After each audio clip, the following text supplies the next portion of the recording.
자, 오늘 이제 마지막 시간으로서 먼저 다시 한번 이 타임라인에 대해서 설명드리고자 합니다.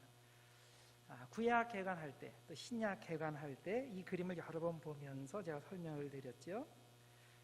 이제 다시 한번 마지막이니까 종합한다는 그런 마음으로 이 그림을 보면서 설명을 드립니다. 그림의 왼쪽 제일 처음에는 에덴 동산이 있죠. 여기에 하나님께서 완벽한 창조를 하신 그런 모습이 나옵니다. 그리고 우리가 장차 구원받아 회복되어서 돌아가야 할 곳이 바로 이 에덴 동산이죠. 자, 그 다음에 아담과 하와가 죄를 짓고서 내려오고 있습니다. 선악과를 따먹은 죄를 짓고 눈물을 흘리면서 아래로 쫓겨나는 장면입니다. 그리고 그들 위에 점선이 이렇게 그려져 있죠. 이 점선은 하나님의 기대치를 나타냅니다. 이 선을 넘어가야 우리가 천국의 삶, 에덴의 삶을 다시 누리게 되는 것이죠. 그 다음에 노아의 홍수가 나오고, 그 다음에 바벨탑 이야기가 나오고, 그 다음에 이집트에서 400년간 종살이하는 모습이 나옵니다. 전체 그림에서 이 부분이 가장 낮은 부분에 해당하는데, 하나님의 백성 이스라엘의 고생이 가장 심한 때를 상징하죠. 자, 그 다음은 사사기 시대입니다. 산이 3개가 있어요. 그래서 영적으로 높아졌다가 낮아졌다가 하는 것을 반복하는데, 사사에게는 3가지 특징이 있다고 그랬죠. 하나는 칼입니다. 전쟁 지도자로서의 모습. 그다음에 두루마리, 하나님 말씀 선포자로서의 모습. 세 번째, 방망이, 이제 재판하는 그런 재판관의 그런 모습입니다. 그래서 이렇게 사사가 나타나서 이스라엘을 통치할 때면 이스라엘 전체가 영적으로 높이 산같이 올라가는 상태가 됐다가, 이제 사사가 죽거나 없어지고 나면 그럼 다시 사람들이 영적으로 다운돼서 타락하는 그런 일들이 반복이 됩니다. 자, 그 다음은 왕국 시대입니다. 왕관이 3개가 있죠. 대표적인 통일 왕국에 3왕이 있습니다. 사울과 다윗과 솔로몬입니다. 자, 솔로몬 이후에 나라가 둘로 갈라지게 되죠. 북쪽은 이스라엘, 남쪽은 유다로 갈라지게 됩니다. 그리고 이 왕국 시대는 동시에 선지자들이 활동했던 시기입니다. 그리고 선지자들의 메시지는 예수 그리스도를 예비하는 것이었습니다. 그래서 십자가를 가리키는 손가락이 있는 것입니다. 그 위에 움푹 파인 곳이 70이라는 숫자가 적혀 있는데, 이는 이스라엘이 망해서 70년간 외국에서 포로 생활을 하는 것을 의미합니다. 자, 그 다음 400년 동안은 암흑기입니다. 신구약 중간기입니다. 이때는 성경이 기록되지 않았던 시기입니다. 자, 그 다음에 예수 그리스도의 십자가가 나오고, 이것은 복음서를 의미하고, 자, 그 다음에 성령이 임하는 그림이 나오죠. 이때 교회가 시작이 되는데, 사도행전의 내용이 그 내용입니다. 자, 그 다음에 다시 크게 내려가는데, 이는 초대교회의 박해 시기를 의미합니다.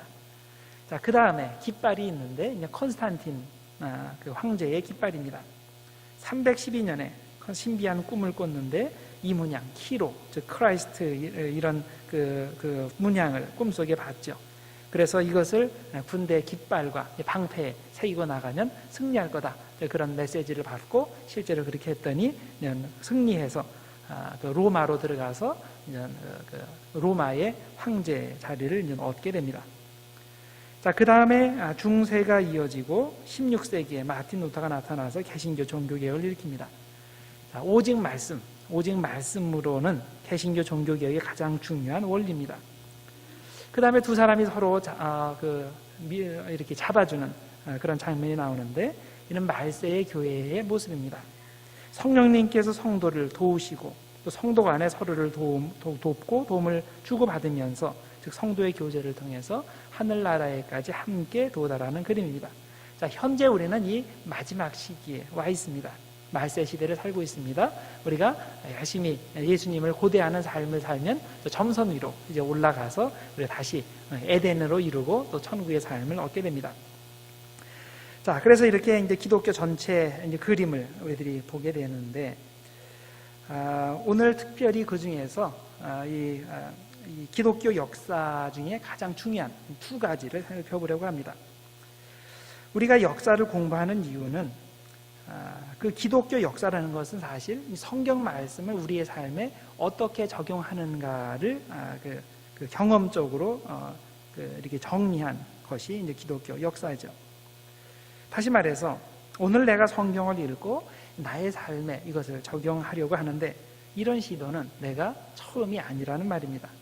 이미 나의 시도 이전에 2000여년간 성경 말씀을 자신의 삶에 적용하려고 굉장히 노력한 그런 우리의 선조, 기독교인들이 많이 있었다는 말입니다. 따라서 우리가 그들이 어떻게 하나님의 말씀을 적용했는지를 배우고 알면 오늘 나의 신앙생활에 대단히 중요한 길잡이가 될 수 있는 겁니다. 이는 마치 우리가 시험을 봐야 되는데 그냥 교과서만 가지고 시험 공부해도 되지만 이미 다른 사람들이 시험 본 내용들을 쫙 입수를 해서 그것을 한번 쭉 검토를 하면 나에게 큰 도움이 되는 것과 마찬가지입니다. 저는 여러분들의 실력을 믿습니다. 그래서 제가 비록 예상 문제를 드리지 않았어도 여러분들은 성경만으로도 시험을 잘 보셨을 줄을 확신합니다. 그럼에도 불구하고 예상 문제를 드린 이유는 뭐냐면 예상 문제를 보면 그러면 대충 어디에서 문제가 나오고 어느 방향으로 가면 되는지 그게 보다 좋은 쉬운 길잡이가 되기 때문입니다. 우리가 기독교 역사를 알아야 되는 이유가 바로 그런 거예요. 우리는 그 성경 말씀만 보고 직접 성경에서 나의 현재 상황으로 직접 적용해 올 수 있어요. 그럴 능력이 충분히 됩니다. 그런데 여러분들을 더 쉽게 해드리기 위해서 기독교 역사가 필요한 거예요. 왜냐하면 내가 이 성경 말씀을 나한테 적용하는 게 내가 혼자가 처음이 아니거든요.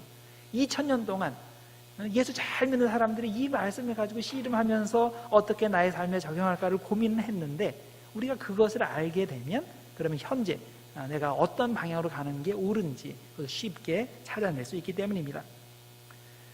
이 적용의 문제 쉽지가 않습니다. 왜냐하면 똑같은 말씀을 가지고도 이렇게 적용할 수도 있고 저렇게 적용할 수도 있는데 이게 옳은 건지 잘못된 건지를 쉽게 판단하기가 쉽지 않기 때문입니다. 가령 나에게는 이렇게 해석하는 게 옳은 방법인데 옳은 해석인데 저 사람은 정반대로 해석하거든요. 다른 방향으로 갑니다. 자, 저 사람이 옳은지 내가 옳은지 이걸 어떻게 압니까? 예를 들어서 말세를 사는 사람으로서 결혼을 하는 것이 좋은가 좋지 않은가? 성경에는 이 양쪽 서로 다른 것을 주장하는 그런 구절들이 나오거든요. 자, 사람을 살리기 위해서 거짓말을 해도 되는가? 하면 안 되는가? 자, 전쟁에 참여해서 사람을 죽여도 되는가? 죽이면 안 되는가? 낙태를 해도 되는가? 피임을 해도 되는가? 신약시대를 사는 우리가 꼭 11조를 해야 되는가? 등등 이 다양한 문제들에 대해서 성경을 열심히 잘 믿는 사람들 사이에 결론이 똑같지가 않습니다. 그래서 같은 성경 말씀대로 산다고 하면서 어떤 사람은 독신주의로 사는 거고 어떤 사람은 결혼 생활을 하면서 삽니다. 어떤 사람은 국가를 위해서 전쟁에 참여하고 어떤 사람은 절대 어떤 상황에서 사람을 죽이면 안 된다고 생각을 하고 100% 평화주의로 살기도 합니다. 어떤 사람은 11조를 하기도 하고 어떤 사람은 안 하고 어떤 사람은 피임을 하기도 하고 어떤 사람은 안 하고 또 이런 겁니다. 자, 이렇게 동일한 성경에서 제각기 서로 다른 결론을 찾아내는 상황에서 우리는 어떻게 성경을 이해하고 적용하는 것이 맞을까요? 자, 이때 역사가 우리에게 큰 도움을 줄 수 있다는 겁니다. 현재 우리가 고민하고 있는 어떤 문제가 있다고 할 때 이 고민은 우리가 처음 하는 것이 아니라는 사실을 아는 것이 중요합니다. 이 생각은 내가 기발하게 처음 해낸 거야 이렇게 생각하는 것은 아니에요. 굉장히 교만한 자세입니다. 내가 아무리 기발한 생각을 하고 어떻게 이것을 적용할까 이렇게 생각을 했더라도 옛날 기독교 역사에 누군가가 똑같은 생각을 굉장히 많이 했던 거예요. 우리가 그것을 알면 현재의 실수를 덜 줄일 수 있고 더 빨리 갈 수가 있습니다. 대개 보면 내가 현재 고민하는 것들이 이미 2000년 동안 기독교인들이 고민했던 것들입니다. 그래서 믿음의 선배들이 이 문제에 대해 어떤 생각을 했으며 어떻게 처리를 했고 또 그렇게 처리를 했더니 어떤 결과가 나왔는지 이걸 검토해 보면 현재 내가 어떻게 해야 되는지 대충 답이 나오는 겁니다. 과거 사람들이 잘못한 것을 보면 지금 내가 그렇게 안 하면 되는 거고 과거 사람들이 제대로 한 것을 보면 내가 그쪽 방향으로 가면 크게 잘못되지 않는 겁니다.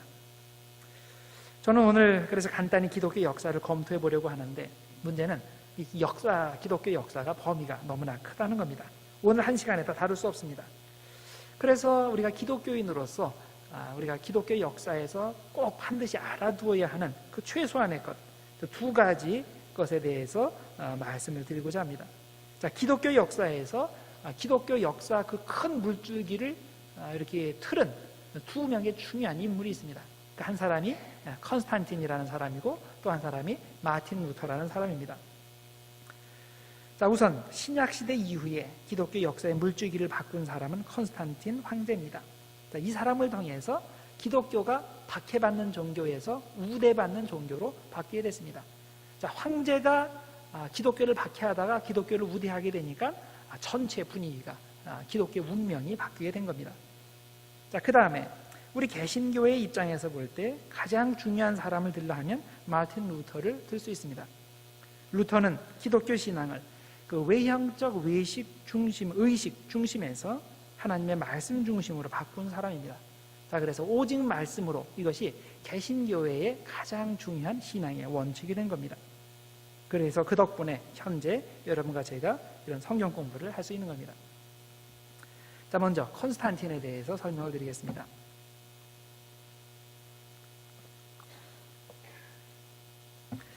컨스탄틴이 로마 제국을 통일하고 기독교에게 자유를 주었는데, 이와 관련하여 대표적으로 제시되는 것이 그 밀비우스 다리의 전투와 밀라노 칙령입니다.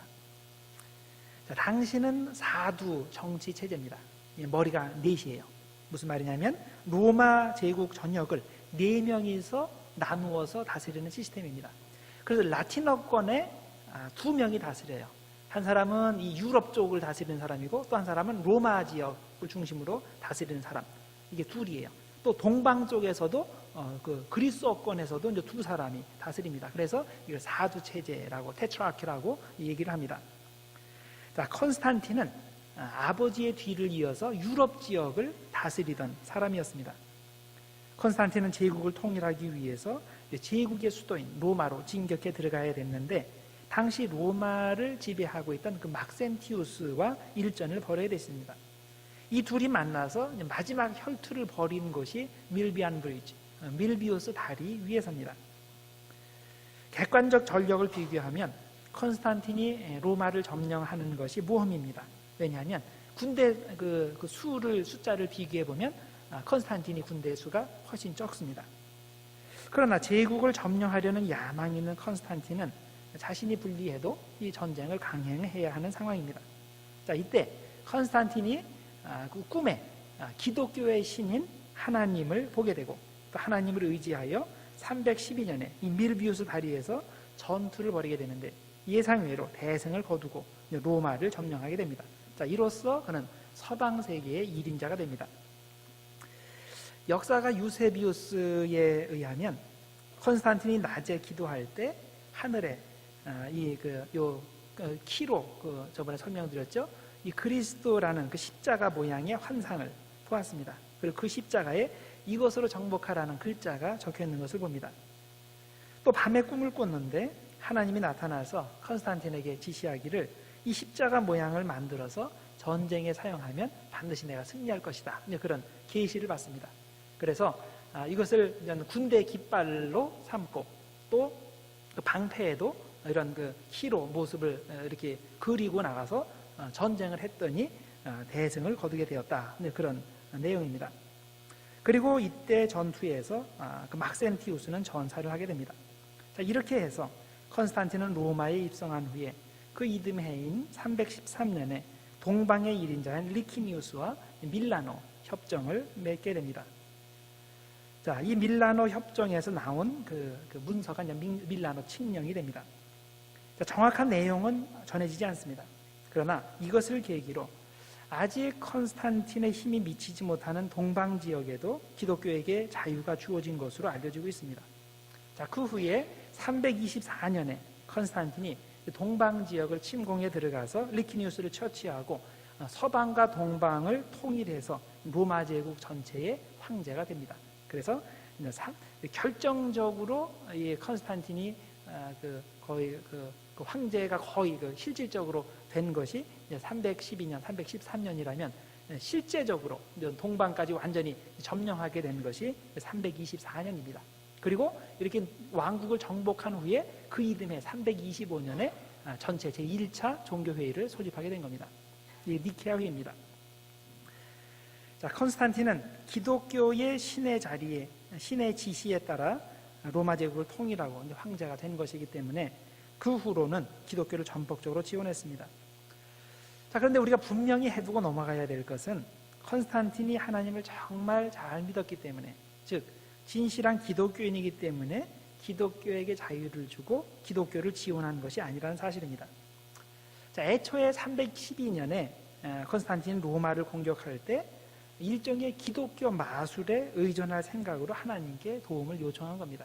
왜냐하면 대개 그 로마의 장수들은 각자 자기들이 섬기는 신이 있어요. 그 신에 의지해서 그 그 마술을 부려서 그 힘에 의지해서 이제 전쟁을 나가는데, 그 컨스탄틴도 그렇게 한 겁니다. 자, 컨스탄틴의 적수인 막센티우스는 이교도 마술에 의존해서 전쟁을 치르고 있는데, 그와 똑같은 차원에서 컨스탄틴도 기독교의 신인 하나님의 힘을 빌어서, 기독교 마술의 힘을 빌어서 전쟁을 하는 그런 차원인 겁니다. 자, 컨스탄틴의 기본 정책은 기본적으로 그 관용 정책입니다. 우리가 보통 생각을 할 때 컨스탄틴이 기독교를 그 제국의 유일한 종교로 만들었다라고 이해를 하는데, 그건 사실은 아닙니다. 컨스탄틴이 한 일이 뭐냐면 다른 자유롭게 시행할 수 있는 그런 종교들이 있었는데 기독교도 그 중에 하나로 만들어준 것뿐이에요. 유일한 그 국가 종교로 만든 것은 컨스탄틴 아들 때에 가서 이루어지게 됩니다. 컨스탄틴은 죽을 때까지 이교도와 기독교를 함께 지원했습니다.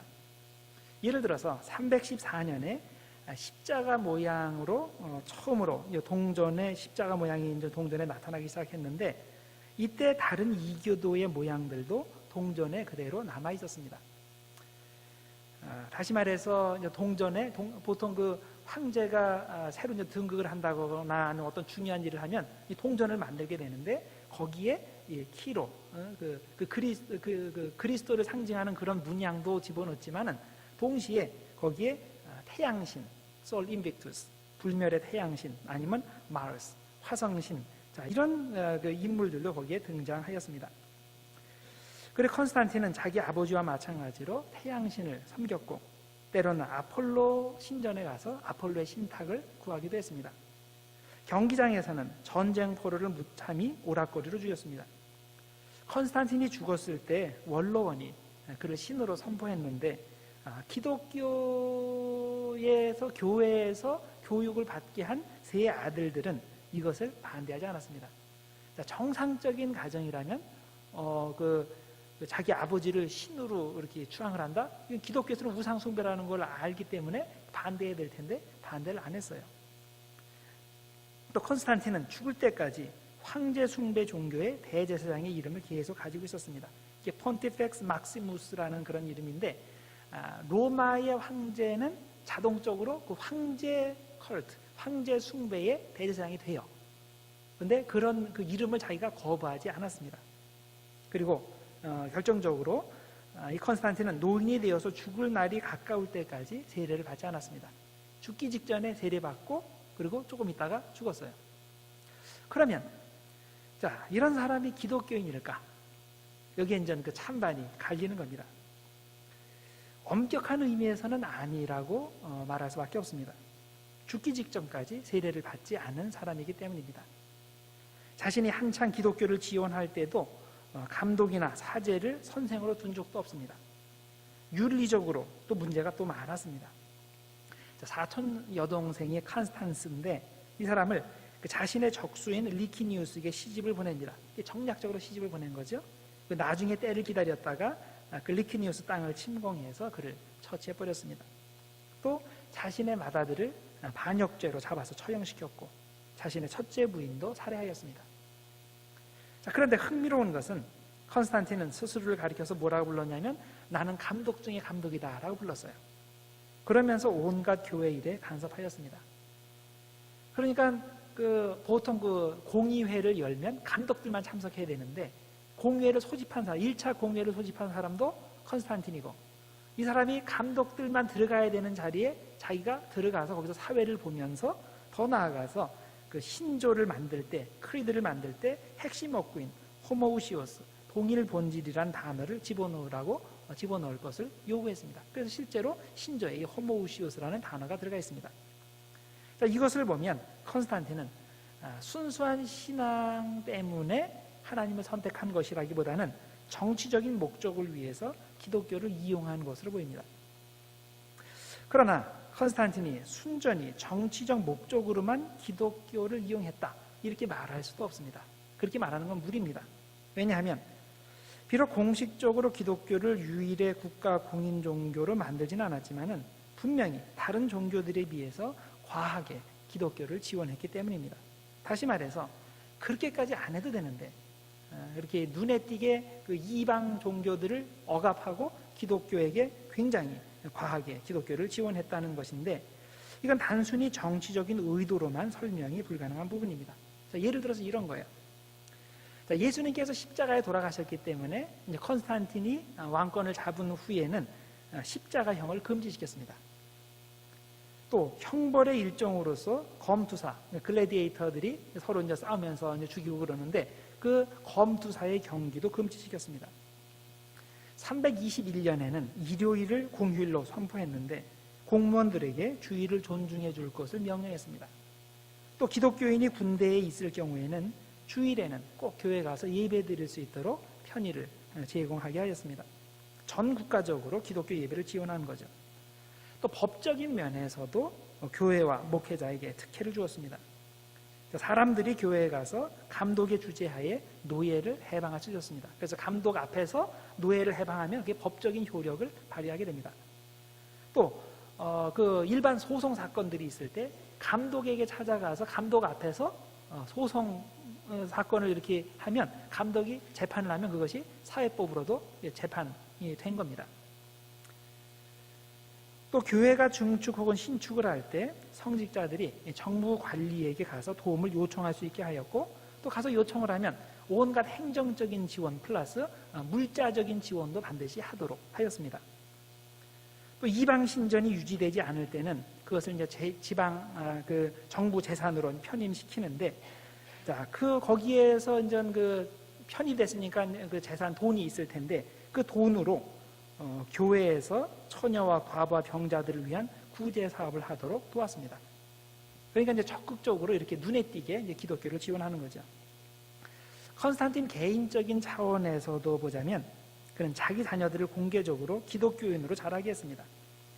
337년에 자기가 죽기 직전에는 그 니코메디아의 감독 유세비우스에게서 세례를 받았는데 세례를 받은 후에는 황제의 옷을 다시 입지 않았습니다. 세례 받을 때 입었던 그 흰 옷을 그대로 입은 채로 세상을 떠났습니다. 따라서 컨스탄틴은 처음에는 기독교를 정치적으로 이용했다고 할 수 있지만 적어도 중간에 혹은 말년에는 진짜로 기독교로 개종했다고 보는 것이 맞을 겁니다. 자, 그러면 당시 사람들은 컨스탄틴이 기독교에게 자유를 주고 기독교를 적극 지원한 것을 어떻게 평가했을까요? 자, 대부분의 사람들은 좋게 평가합니다. 이것을 하나님의 섭리에 따라 이루어진 일로 보았습니다. 컨스탄틴은 하나님의 뜻에 따라 사용된 하나님의 특별한 도구이고 기독교에게 자유가 주어진 것은 하나님의 놀라운 복이다라고 해석을 했습니다. 대표적으로 역사가 유세비우스가 이런 시각을 가지고 컨스탄틴을 바라보았습니다.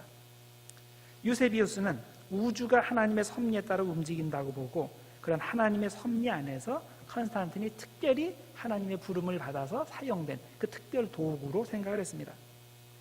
마치 하나님께서 모세를 사용해서 이스라엘을 해방시킨 것 같이 컨스탄틴이라는 사람을 사용해서 기독교를 해방시켜 주었다 이렇게 해석을 했습니다. 그러니까 그 유세비우스가 볼 때 컨스탄틴은 거의 모세랑 비슷한 그런 아주 위대한 사람이죠. 하나님의 사자입니다. 또 막센티우스, 그 밀비안 다리에서 이제 적군이죠. 막센티우스의 군대가 밀비우스 다리에서 티베르 강에 떨어지는 모습을 어떻게 설명하냐면 마치 애굽인들이 홍해에 빠져서 죽는 것처럼 묘사를 했습니다. 또 로마 제국에 대해서도 이것이 로마 제국이 서는 것도 하나님의 섭리에 따라 서게 된 거고 또 로마 제국이 이제 쇠퇴하게 되는 것도 하나님의 섭리 가운데 쇠퇴하는 것으로 보았습니다. 자, 구약이 신약을 세우기 위해 존재하고 또 그렇게 사용된 것처럼 이 로마 제국도 기독교를 위해서 세워지고 또 기독교를 세우고 난 다음에는 쇠퇴했다 이렇게 해석을 했습니다. 그래서 그의 신앙관에서는 기독교 신앙과 로마 제국은 서로 대립 관계가 아니라 밀착 관계 혹은 협력 관계에 있었던 겁니다. 자, 그런데 대부분이 이렇게 컨스탄틴에 대해서 긍정적으로 평가를 하는데 반해 또 상당히 많은 사람들이 부정적인 평가를 했습니다. 기독교의 자유가 주어진 것은 하나님의 복이 아니라 정반대로 사탄의 저주라는 시각도 만만치 않게 있었습니다. 왜냐하면 컨스탄틴이 기독교에게 자유를 주고 기독교를 지원하면서부터 교회는 나쁜 쪽으로 상당한 변화를 경험했기 때문입니다. 자, 우선 교인들의 질이 많이 떨어졌습니다. 자, 이전에는 누가 교회에 나옵니까? 누가 예수를 믿어요? 진짜 예수님을 주님으로 고백하고 자기가 죽을 각오가 된 사람만이 예수를 믿었어요. 예수 믿는다는 것이 발각되면 잡혀서 처형당하고 그러니까 그 어중이 떠중이는 절대 교회에 나타날 수가 없는 시스템이었어요. 자, 그런데 황제가 기독교인이 됐어요. 황제가 기독교를 적극 장려해요. 그러면 황제가 기독교인인데 거기서 출세하려는 사람은 어떻게 해야 돼요? 자기도 기독교인이 돼야 되죠. 그렇죠? 황제가 지원하는 종교 안에 자기가 들어와야 되는 거예요. 그러다 보니까 진짜 예수를 믿기 때문에 교인이 되는 게 아니라 한 자리 해먹으려고 교인이 된 사람들이 상당히 많아지게 된 거예요. 자, 그러면서 교회의 그 영적인 수준이 굉장히 하락하게 된 겁니다. 또 교회 안에서 부의 가치가 확실히 자리를 잡게 됩니다. 이전에는 이방 문화와 우상 숭배에 협력하지 않으면 부자가 될 수 없는 그런 구조였는데 이제는 기독교가 황제의 지원을 튼튼히 이제 받고 있는 그런 상태이기 때문에 자, 기독교인이면서 부자가 되는 길이 활짝 열린 겁니다. 어떻게 보면 기독교인이 되어야 부자가 더 잘 될 수 있는 그런 구조가 되는 겁니다. 자, 그러다 보니까 가난한 사람들의 입장에서 볼 때는 그전에는 밖에서는 천대를 받았지만은 그 교회 안에 들어와서는 완전한 평등이 있었는데 이제는 컨스탄틴이 그 기독교에게 자유를 주면서부터는 밖에서도 천대받고 안에서도 교회 안에서도 천대받는 그런 상황이 벌어진 겁니다. 이 교회의 순수성이 많이 훼손이 되는 거죠. 자, 같은 맥락에서 교회의 감독은 국가의 고위 관리처럼 행세하기 시작했습니다. 아까도 말씀드렸죠. 그 사법범까지 이제 교회 감독이 갖게 됐다 그랬죠. 재판도 할 수 있고 어떤 유언장도 거기서 쓸 수도 있고 또 노예도 해방할 수 있고 이제 그런 권리가 감독에게 주어진 겁니다. 그리고 더 나아가서 감독의 자리는 막대한 정부의 자원을 사용할 수 있는 자리로 인식이 되었습니다. 그러다 보니까 감독이 되려고 서로 자리 다툼을 하게 됩니다. 그래서 366년에 로마의 감독의 자리가 하나 비게 되었는데 이때 두 명이 경합을 벌이게 됩니다. 그러다 보니까 교회 안에서 두 파가 서로 싸우게 되는데 서로 얼마나 열심히 싸웠는지 교회 안에서 137명이 그 자리에서 죽는 일까지 벌어졌습니다. 자, 양파가 막 싸워서 교회 안에서 137명이 죽었다. 요즘에도 이런 일은 거의 안 일어나죠. 그렇죠? 얼마나 치열하게 싸웠는지 상상하시기 바랍니다. 이전에는 교회의 감독이 된다? 그러면 그 잡혀서 처형당하는 1순위예요. 근데 이제는 막대한 권력과 이권을 가진 탐나는 자리가 되어버린 겁니다. 자, 사람들이 이런 모습을 볼 때 이게 과연 진정한 교회인가라는 회의가 들지 않겠습니까? 컨스탄틴 이후의 교회는 타락한 교회이고 교회의 평화는 하나님이 가져다 준 게 아니라 사탄이 가져다 준 거다 이렇게 생각하는 사람들이 많이 생겼습니다. 그래서 많은 신실한 신자들이 기존 교회를 떠나서 사막으로 들어가서 수도자의 길을 택하게 됩니다. 더 이상 현 상태에서는 최고의 상이 약속된 순교는 불가능하기 때문에 이제는 하는 수 없이 차선책을 택하게 됩니다. 자, 이제는 더 이상 그 세속 권력에 잡혀서 자기가 목이 잘려서 순교 당하는 일은 못하니까 내가 자발적으로 사막에 들어가서 매일매일 순교하는 그 매일의 순교를 시행하는 것으로 선회를 하게 됩니다. 그래서 어느 순간인가 사막이 도시가 되었다는 표현이 생겨나게 되었습니다. 수도사들이 얼마나 많이 사막으로 몰려갔는지 사막이 도시가 됐다는 거예요. 물론 과장법이죠. 사람이 아무리 들어가도 사막이 도시로 변하지는 않지만은 그 정도로 많은 사람들이 수도 생활을 위해서 사막으로 몰려들었다는 그런 표현입니다. 그 사막으로 그렇게 많이 몰려들었다는 것은 이 컨스탄틴 이후에 교회가 그렇게 타락하고 바뀌었다는 것을 이제 또 그 같은 표현이 되는 거죠. 그렇다고 이 독신 수도 생활이 콘스탄틴 이후에 처음 생겨났다는 말은 아닙니다.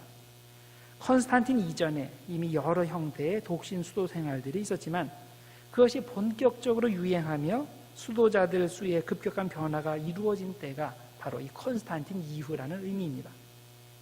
이제 수도사들은 세상으로부터 도망가려는 것이 아니라 이미 세상이 되어버린 교회, 아니면 교회 내에 들어온 그 세상으로부터 도망가려고 이런 선택을 한 겁니다. 우리는 콘스탄틴에 관련한 이런 교회 역사를 보면서 박해 혹은 고난에 대한 올바른 시각을 정립할 필요가 있습니다. 기독교인에게 오는 박해는 피해야 하는 악일까? 기독교에게 주어지는 평화, 자유는 하나님의 복일까? 잘 생각해야 됩니다. 어떤 것이든 우리가 하나님을 예배하고 섬기는 데 방해가 된다면 그것은 악한 겁니다. 그러나 그런 변화를 통해서 내가 하나님을 더 잘 섬길 수 있다면 그게 하나님의 복인 겁니다. 그것이 고난이든 평화든 상관없이. 우리의 삶을 돌아볼 때 어떠한 경우에는 고난을 통해 더욱더 내가 하나님께로 가까이 가고 또 하나님의 말씀에 더 잘 순종하게 되지 않습니까? 한편 다른 경우에는 고난이 없어지고 평화와 풍요의 시기가 올 때 하나님을 더 잘 섬기게 되는 때도 있지 않습니까? 따라서 무조건 평화나 풍요를 위해 기도할 필요가 없는 겁니다. 또 무조건 고난이 없어지기 위해서도 기도할 필요가 없는 겁니다. 고난이 오든 평화가 오든 그게 중요한 게 아니라 우리가 하나님만을 섬기며 순수하고 거룩한 신앙을 유지하는 것이 중요한 겁니다. 자, 그렇게만 될 수 있다면 어떤 상황이든지 그것이 하나님의 복이 되는 겁니다. 우리가 역사를 볼 때 한 가지만 볼 수가 없죠. 우리가 어떤 그 사건이나 어떤 사람에 대해서 평가를 할 때 이건 100% 선만 있고 악은 뭐 0%다 그렇게 얘기할 수는 없잖아요. 그렇지만 이제 객관적으로 볼 필요는 있습니다. 가령 여러분들 자녀들을 한번 생각해 보세요. 평가를 할 때 얘는 2개는 나쁜 점이 있고 8개는 좋은 점이 있어요. 그러면 객관적으로 볼 수 있어야 돼요. 그렇죠? 전반적으로 볼 때 얘는 좋은 애야. 8개가 좋으니까. 자, 그렇다고 2가지 잘못된 것을 못 보면 안 되죠. 그것도 보고서 그것을 개선하도록 노력을 해야 돼요. 단지 이 2가지 이게 잘못한 걸 가지고 물고 늘어져 가지고 이게 마치 이 아이의 전체인 양 이렇게 몰고 가면 이게 잘못된 시각이죠. 자, 우리가 역사를 볼 때 그런 시각을 가져야 됩니다. 자, 콘스탄틴에 대해서 잘한 것도 있고 잘못한 것도 있어요. 기독교적인 것도 있고 비기독교적인 것도 있어요. 자, 그것을 우리가 어떻게 보느냐? 전체 기독교 역사 전체적으로 볼 때는 그 기독교에 큰 영향을 끼친 하나님의 도구로 사용된 사람이에요.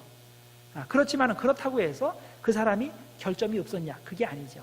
진짜 반기독교적인 그런 것도 충분히 많이 있었죠. 그래서 우리가 그런 것들 이제 밸런스 있게 전체적으로 보면서 우리가 이제 제대로 평가할 필요가 있습니다. 특히 이 기독교에 주어진 그 평화, 물론 그 평화는 좋은 거죠.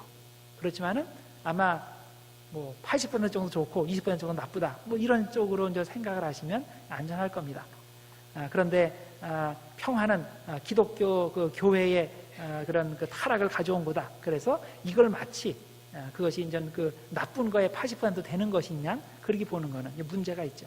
그래서 여러분들이 이제 콘스탄틴에 대해서 그런 그 객관적인 시각을 가지고 이제 볼 필요가 있습니다. 자, 그다음에 마틴 루터. 이 마틴 루터도 마찬가지예요. 우리가 마틴 루터를 생각을 할 때 이 사람이 이제 기독교에게 특히 개신교에게 아주 중요한 그 원리를 선사했죠. 오직 말씀으로의 원리. 그것 때문에 개신교가 나왔는데 아주 그 중요한 그 좋은 일을 한 사람입니다. 자, 그럼에도 불구하고 이 사람이 좋은 일만 했냐? 그런 건 아니죠. 여러 가지 부족한 점이라든가 그 어떻게 보면 그 비신앙적인 그런 일들도 이제 나중에 하게 되지만은 전체적으로 이제 볼 필요가 있습니다. 개신교회는 루터의 종교 개혁으로부터 시작합니다. 루터는 종교 개혁을 일으킬 때 자기가 종교 개혁을 한다고 생각하고 하지 않았어요. 어떻게 하다 보니까 그렇게 된 거예요. 자, 교회에 자기가 볼 때 교회에 개선해야 될 점들이 많이 보이는 거예요.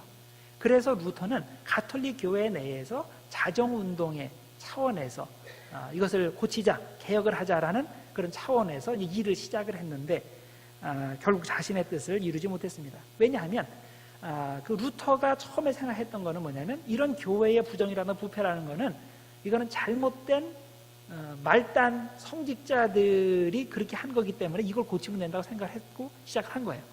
근데 나중에 알고 보니까 교황 자신에게서 이게 나온 거를 깨닫게 됩니다. 그러면서 이제 더 이상 그 교회 내에서 개혁이 불가능하고 그래서 교회 밖으로 쫓겨나서 교회 밖에서 종교 개혁을 시작하게 된 겁니다. 자, 루터 당시의 교회의 부패상은 대단했습니다. 우선 가톨릭 교회 성직자에 관한 가장 중요한 법이 뭐냐? 그럴 때 성직자 독신이죠. 그렇죠? 그런데 역사적으로 볼 때 공의회가 열릴 때마다 성직자는 독신을 해야 된다라는 그런 토의가 계속 나와요. 이게 12세기 나오고 13세기, 15세기, 16세기 계속 나와요. 이게 뭘 의미합니까? 안 이루어진다는 거죠. 이게 법이라 그렇게 다 따라야 되는데 이게 그렇게 안 되는 경우들이 계속 나오기 때문에 계속 공회를 모일 때마다 그런 얘기들이 결정을 하게 되는 겁니다. 그래서 루터 시대 혹은 루터 이전의 시대를 보면 많은 성직자들이 이 법을 공공연히 여기면서 아내를 두고 있었습니다. 심지어 그것을 아무렇지도 않게 여기며 자식들을 공개하기도 했고 어떤 경우에는 자기가 실권이 있으니까 자기 그 부정하게 낳은 아들을 옆에 있는 수도원의 수도원장으로 앉히기도 하고 그런 일들도 했습니다. 그 밖에 교회 개혁을 외칠 때마다 카톨릭 내에서 반복적으로 나오는 그 단골 메뉴들이 있었는데 이런 것들이에요. 플루럴리즘.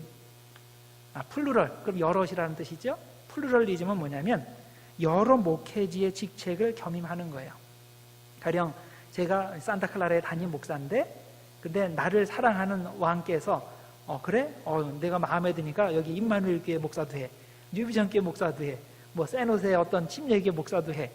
그러면서 너는 그냥 거기 가만히만 있고 그쪽에서 담임 목사 월급 다 줄게. 이게 이제 플루럴리즘이에요. 이게 중세 시대에 굉장히 많이 썼어요. 또 하나, 앱센티즘. 앱센트, 없다는 거죠. 결석했다는 거죠. 그 왕이 나를 사랑해서 저기 그 LA에 있는 어떤 큰 교회에 그 성가대장 너 해. 그럼 이제 내가 성가대장이 되는 거예요. 그럼 내가 성가대 가서 일은 하지 않지만은 거기서 돈이 오는 거예요. 월급이. 이게 앱센티즘이에요. 또 사이머니. 이건 그 돈 받고 목회지를 사고 파는 그런 행위를 말하죠. 자, 이런 것들이 계속 그 종교 개혁을 외칠 때마다 계속 이런 것들이 반복해서 나오게 됩니다. 자, 플루럴리즘의 예를 들어봅니다. 자, 영국에 헨리 8세 왕이 있었어요. 이 왕의 주치 그 이름이 리나커라는 사람인데 이 사람이 나중에 프리스트, 사제가 되었습니다.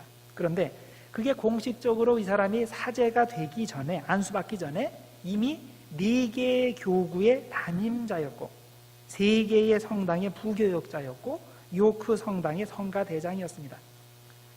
자, 왕의 전형 의사면 월급을 누가 줘야 돼요? 왕이 줘야 되죠? 근데 왕은 월급을 주기 싫어요. 그래서 왕이 권력을 행사해서 내가 이 자리 이렇게 줄 테니까 너 그거 그렇게 해.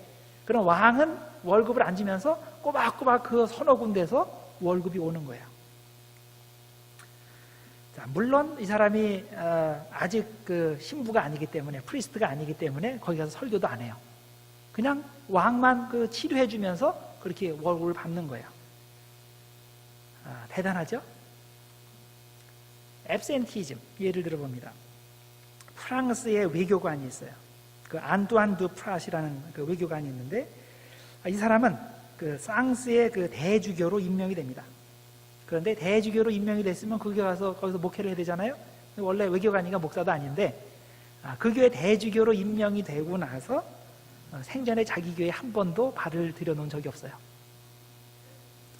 딱 한 번 들여놓은 적이 있는데 자기가 죽었을 때 장례식 할 때 관 속에 들어와서 그 교회에서 장례식하고 딱 한 번 해서 갔어요. 이게 앱센티즘입니다. 물론 거기 거기 담임자로 되어 있으니까 월급은 꼬박꼬박 받아서 생겼죠. 16세기 중반에 남부 프랑스의 그 랑게독 지방에는 그곳에 총 22명의 감독이 있었는데 그 중에 5, 6명만 실제로 자기 교구 안에 살면서 목회를 했습니다. 자, 나머지는 다 딴 데 가 있으면서 꼬박꼬박 자기 교구에서 나오는 월급을 받았습니다. 자, 이걸 보면 당시의 교회의 부패상이 어떤지 대충 아시겠죠? 이 정도 부패면 그럼 다른 것들은 뭐 그냥 여러분 충분히 상상하고 남을 겁니다. 자, 그런데 이렇게 그 종교개혁 이전의 상황이 암울하고 부패했기 때문에 종교개혁이 일어났다라고는 얘기할 수 없어요. 왜냐하면 이 정도 부패 현상은 이때가 처음이 아닌 거예요. 중세 내내 지속되는 게 고질적인 문제였기 때문입니다. 그리고 중간중간에 개혁운동들이 일어날 때마다 개혁가들이 계속 이런 그 고질적인 문제들을 개혁해야 된다, 그래야 교회가 산다 라고 계속 외쳤어요. 근데 그 사람들은 다 잡혀서 죽었어요. 후스 같은 사람은 화형당해서 죽었고, 위클리프 죽었고, 외치는 사람은 이단자로 찍혀가지고 죽었어요. 자, 당시에는 교황이 힘이 세요. 그래서 교황이 저기 그 알프스에 있는 어떤 지역에 있는 누군가가 막 그런 얘기를 해요. 그러면 너 이단 하고 딱 찍잖아요. 그러면 그걸로 그냥 이단만 되는 게 아니라 이단으로 찍으면 그러면 그 교황 밑에 군대가 가요. 그래서 그 사람을 잡아들입니다. 그래서 감옥에 가두고 죽여요. 그래서 이제 그 파문한다는 의미가 바로 그런 거예요. 요즘 같은 경우에 당신 이런 죄를 졌으니까 파문, 우리 교회 나오지 마. 그러면 뭐 소핫 하고 갈 수도 있어요. 근데 옛날에 그렇게 파문하면 군대가 가서 잡아서 죽이는 거예요. 그래서 이제 그래서 교황이 루터를 파문했다. 그 말은 루터는 죽는다는 의미예요. 그런데 교황이 그를 파문했는데도 불구하고 루터는 안 죽었어요. 계속 종교개혁 운동을 했습니다. 자, 그 이유가 뭘까요? 자, 2가지 중요한 이유가 있습니다. 첫 번째는 민족주의를 들 수 있어요. 내셔널리즘. 민족주의라는 것은 독일이면 독일, 영국이면 영국, 프랑스면 프랑스 이렇게 자신들의 그 바운더리를 친다는 의미죠. 그래서 우리끼리 잘해보자. 그리고 딴 데서 뭐 명령하고 그러는 거 받지 말자. 그런 거예요. 자, 그래서 민족주의가 커진다는 것은 왕권이 강화된다는 의미고, 왕권이 강화된다는 의미는 교황의 힘이 덜 미친다는 의미예요. 교황이 군대 풀어도 맞고서 안 받아주는 거예요.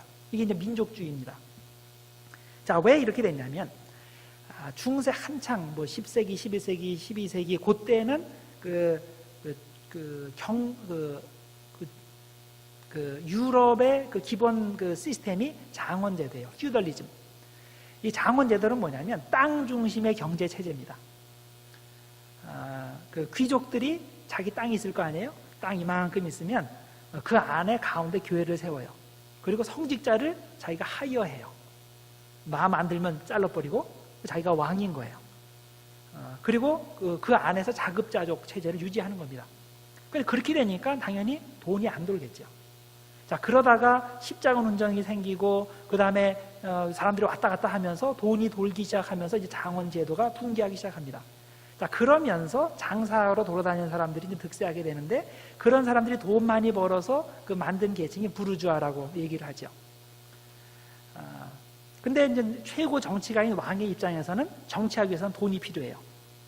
그래서 부르주아는 왕에게 돈을 대고, 또 왕은 그 부르주아의 돈을 받아서 군대를 만들고 군대로서 상업을 잘하도록 보호를 합니다. 자, 그러면 여기에서 이런 시스템에서 소외되는 사람이 2계층이에요. 하나는 왕 바로 밑에 있는 귀족 계층입니다. 사실 그 귀족 중에서 왕이 될 수가 있는 거 아니에요?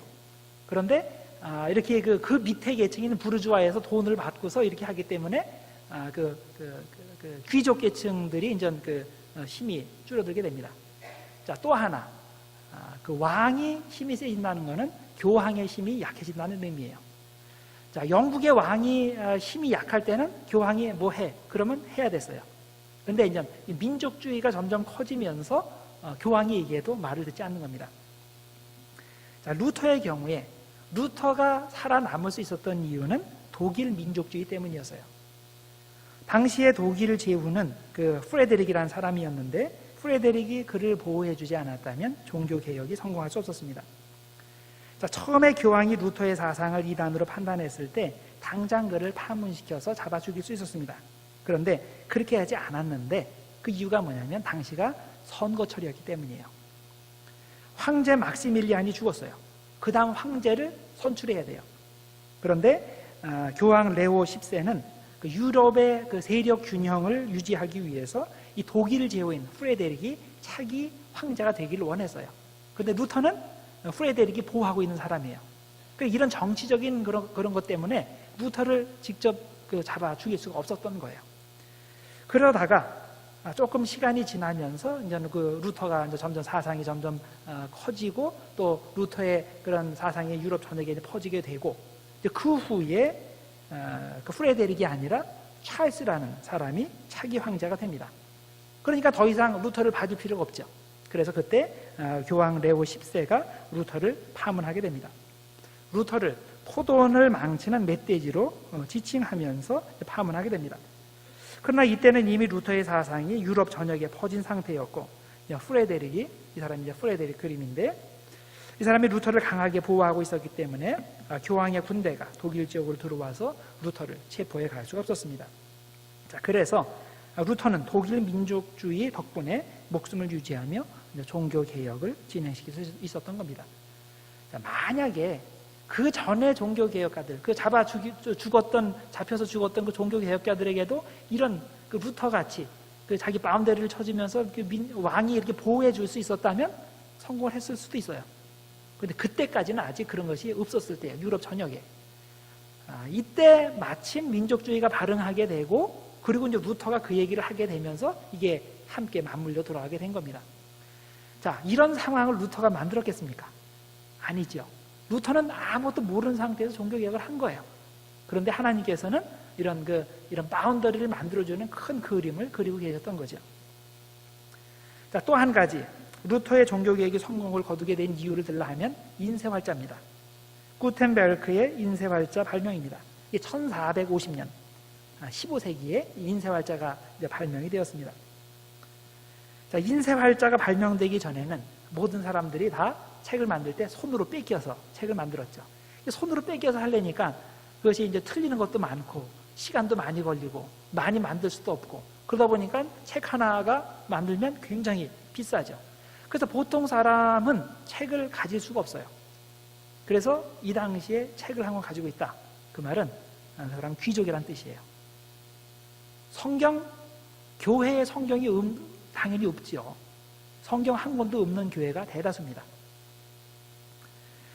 자, 그런데 인쇄활자가 발명이 되면서 이제는 값싸게 대량으로 똑같은 것을 찍어낼 수가 있는 거죠. 자, 이렇게 되니까 고전 판본들 간의 차이점들이 드러나기 시작합니다. 자, 옛날에는 이 책 가령 호모의 일리아드 그런 책이 있다. 그러면 이 책을 나 혼자만 가지고 있어요. 우리 동네 전체에서 나 혼자만 가지고 있어요. 내가 그렇다면 다 그런 줄 알아야 되는 거예요. 그런데 이게 똑같은 출판사에서 똑같은 것을 찍어내니까 나도 이 책을 가지고 있고 저 사람도 가지고 있는 거예요. 그래서 서로 비교해 볼 수가 있는 거예요. 근데 어느 날 비교해 보니까 내가 가진 거랑 저 사람이 가진 거랑 차이가 나더라는 거예요. 왜 차이가 나냐면 나는 A라는 출판사에서 한 거 가지고 있고 이 사람은 B라는 출판사에서 찍어낸 걸 가지고 있는 거예요. 그리고 그 A 출판사랑 B 출판사는 그 원본이 다른 거예요. 다른 전통의 거예요. 자, 그러다 보니까 어떤 게 진짜냐고 의문이 되지 않겠어요? 옛날 것에 대해서. 성경도 마찬가지예요.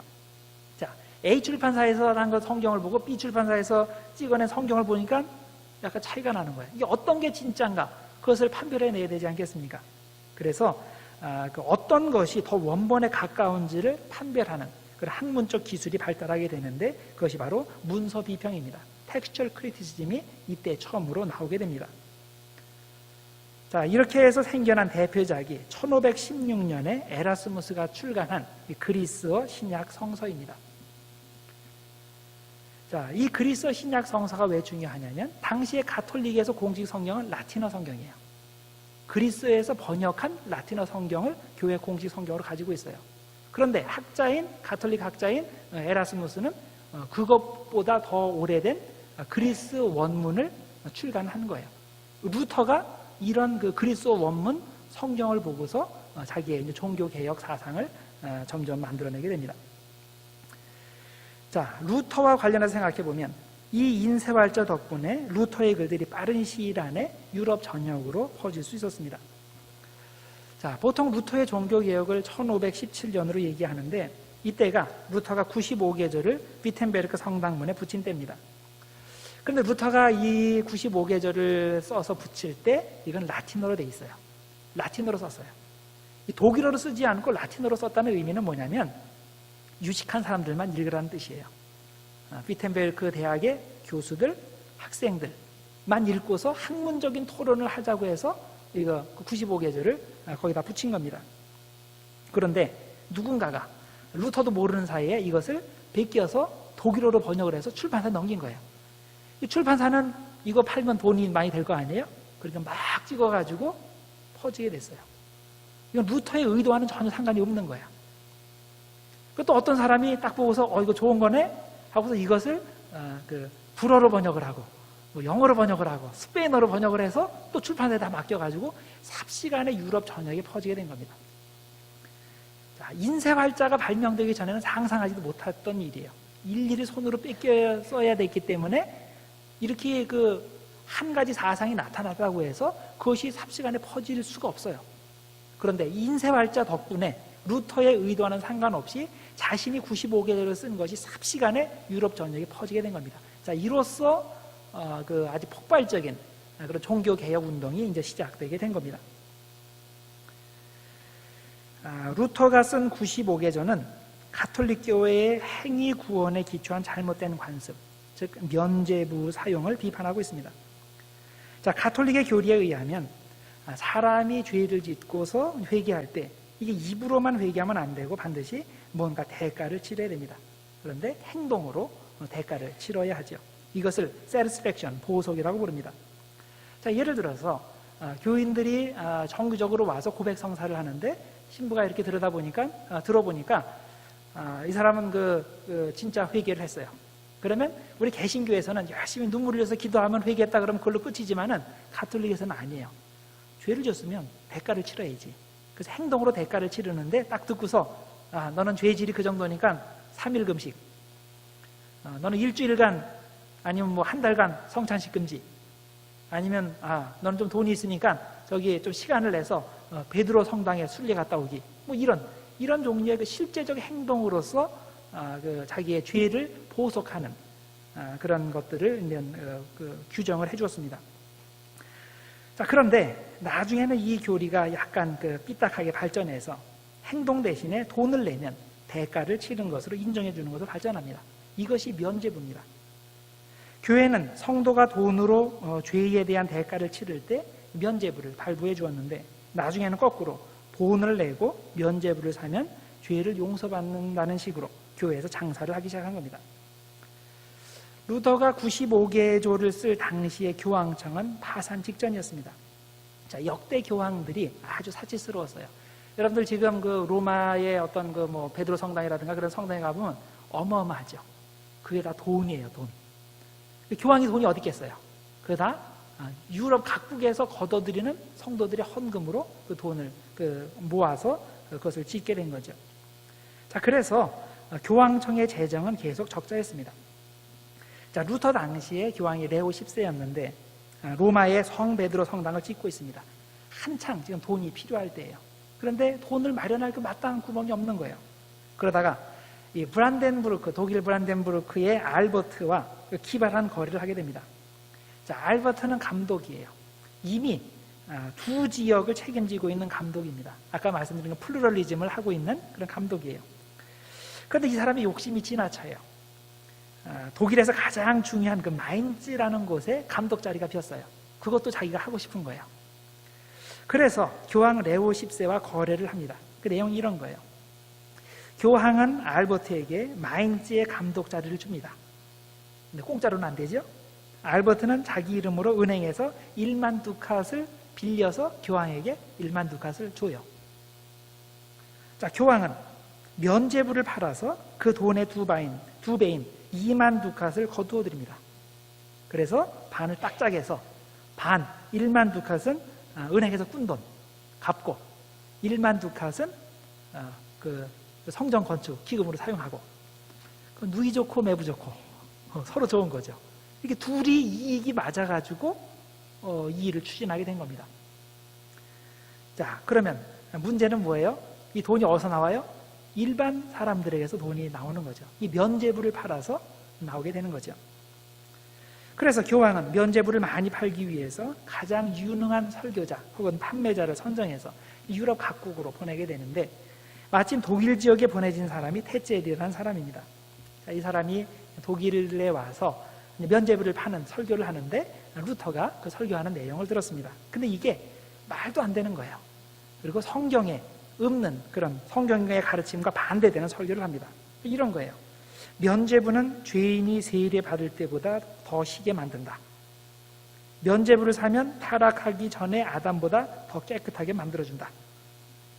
면죄부 파는 사람의 십자가는 예수님의 십자가보다 힘이 더 세다. 어휴. 이런 표현들이 루터가 쓴 글에서 나온 거예요. 그러니까 이 사람들을 좋지 않게 보는 편에서 나온 거기 때문에 과연 실제로 이렇게 똑같이 설교를 했을까라고 의심을 할 수가 있어요. 그렇지만은 이 정도 설교를 이 정도로 표현했으면 정확히 이렇게는 하지 않았더라도 많이 근접했다는 것만은 사실일 겁니다. 근데 결정적으로 루터의 머리를 돌게 한 그런 억구가 있었어요. 그건 뭐냐면 이런 거예요. 동전이 헌금함에서 땡그랑 소리를 내고 떨어질 때 영혼이 연옥에서 천국으로 튀어오른다.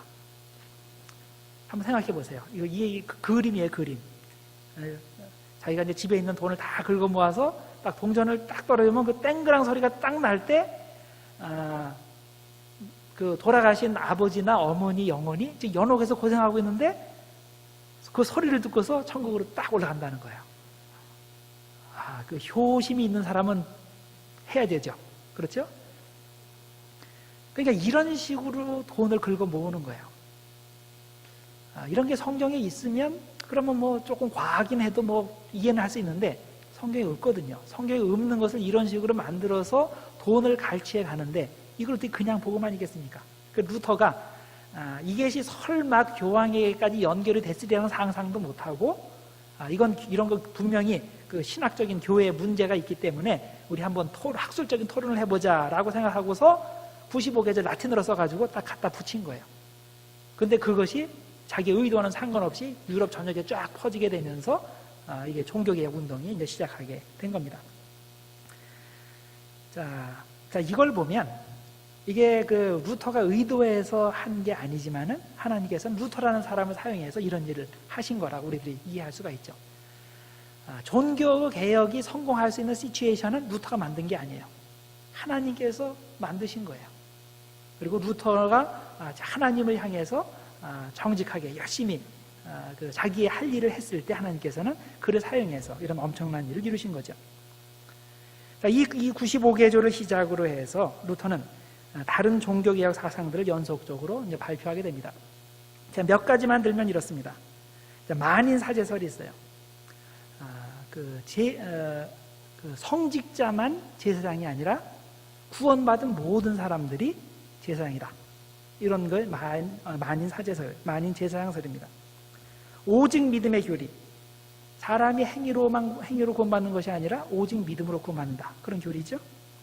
오직 성서의 교리, 자, 성도의 삶의 표준으로 삼아야 될 게 뭐냐? 교회 전통이 아니라 성서라는 거예요. 교회 전통은 이렇게 가르치면 그러면 뭐 성서에 반대되지 않으면 뭐 그걸 특별히 거부할 필요는 없겠지만은 성서에 없는 건데도 성서에 있는 것처럼 교리로서 강요하면 안 된다는 거예요. 근데 선택사항으로 얘기하면 그래도 봐줄 수 있지만은 이걸 구원의 필수사항으로 얘기하는데 성경이 없으면 이거 받아들일 수 없다는 거죠. 이게 오직 성서의 교리입니다. 또 공채설이 있습니다. 자, 카톨릭은 화채설이에요. 변한다라는 겁니다. 빵이 변해서 예수님의 살이 되고 포도주가 변해서 예수님의 피가 되고 이게 화채설이에요. 그래서 변했기 때문에 빵은 눈으로 보지만 이게 빵이 아닌 거예요. 빵으로서의 그 위치를 상실하고 이게 예수님의 몸이 된 거예요.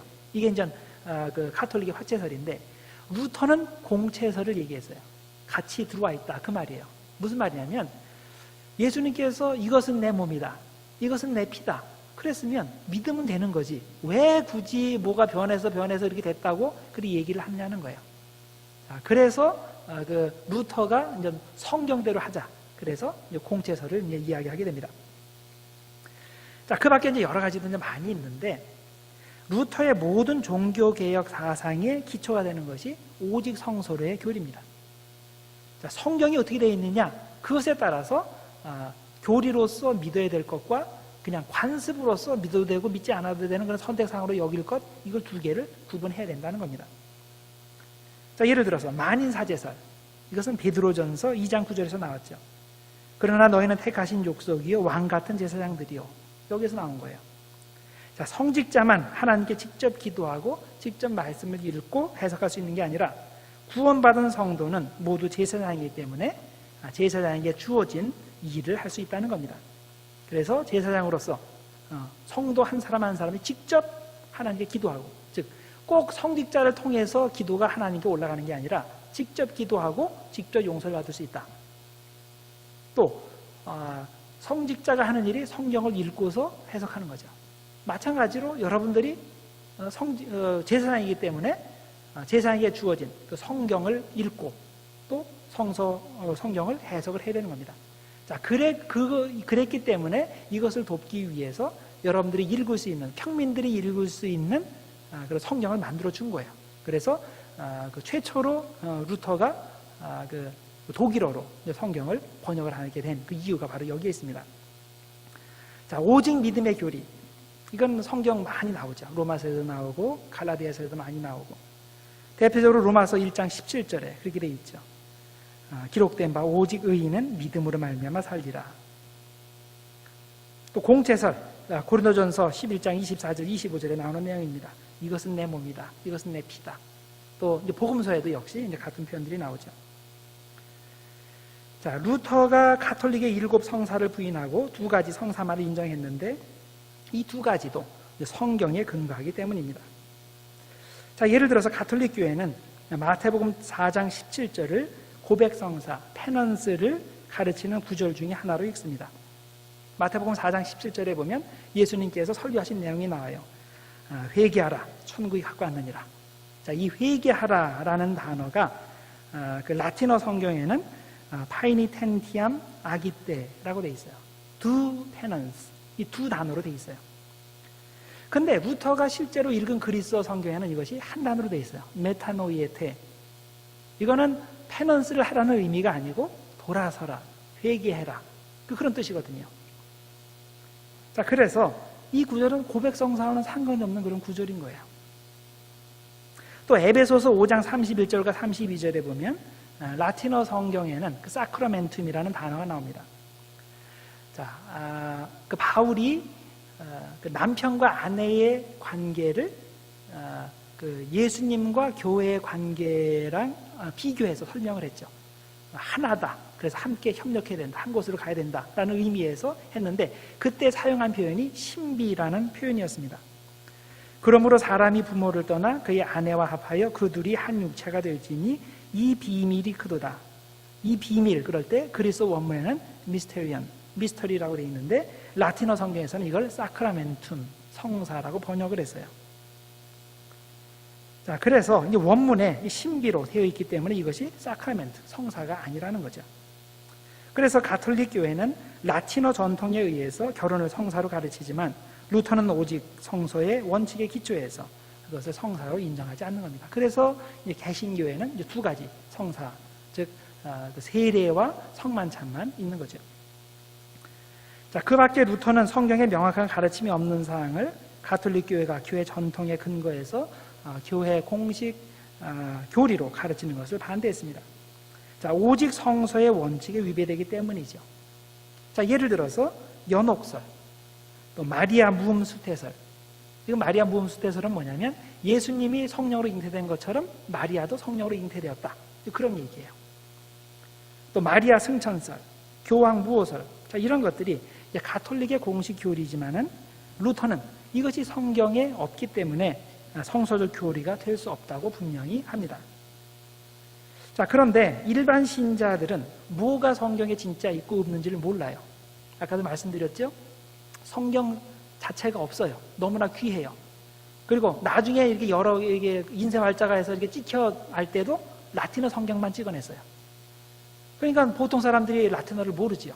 그래서 성경책을 가지고 있지도 못하고, 가지고 있을지라도 그 라틴어를 읽을 실력은 안 되고, 그 라틴어를 읽더라도 원래 원문인 그리스어가 어떻게 되어 있는지는 그건 또 다른 차원의 문제예요.